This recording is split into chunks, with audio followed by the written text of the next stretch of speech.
But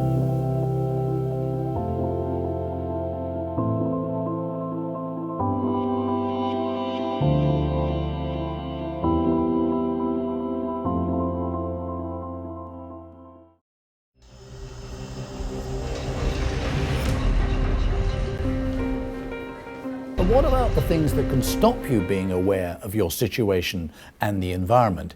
In other words, being distracted. Have a look at this.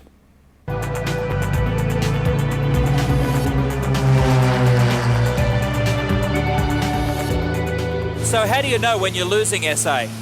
Well, there are some telltale signs, like being fatigued, stressed, or becoming fixated on the one thing. You've got to learn to recognise when this is happening and refocus. Always ask yourself the question, do I have the full picture?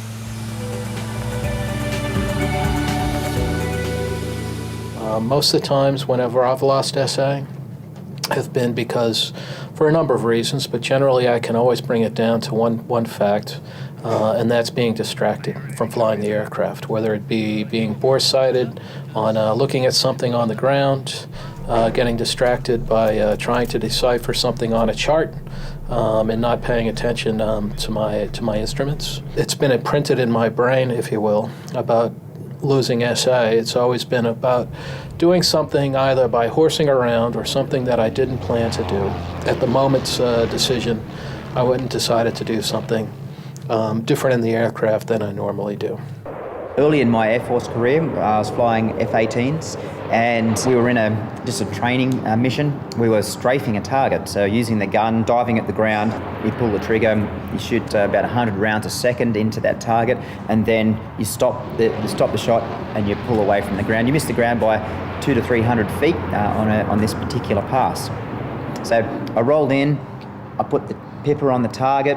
The aircraft ranging system had a bit of an error, but instead of keeping my SA of what's important to me when I'm diving at the ground, my focus got drawn in. I was looking at all of the ranging and all of the target symbology, and I was looking at the target itself. And I had the classic case of target fixation, and I lost SA on the ground. I drove all the way in, not realising there was an issue, even though I've been in the dive a long time. I squeezed the trigger, and what in fact saved my life is I only had one round remaining. So when I pulled the trigger, rather than the gun firing for a burst, one round came up. It's just a pop, and that was enough to then go, something's wrong. I then noticed that the ground was very close to me. I initiated a maximum G recovery, and I missed the ground by 14 feet.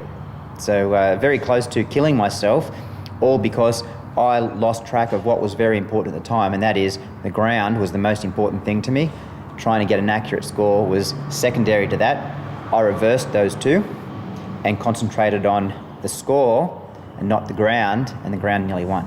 Oh, powerful example there of what happens if you lose SA in either a high pressure or a low pressure situation. What can happen if you lose your priorities, losing track of time, where you are, or of what is most important. Now, let's look forward. What practical advice is there to help train drivers develop SA personal protection strategies?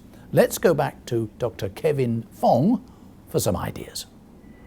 So in all of this, the most important thing to realise is that we as human beings are horribly fallible when we're trying to make decisions about safety.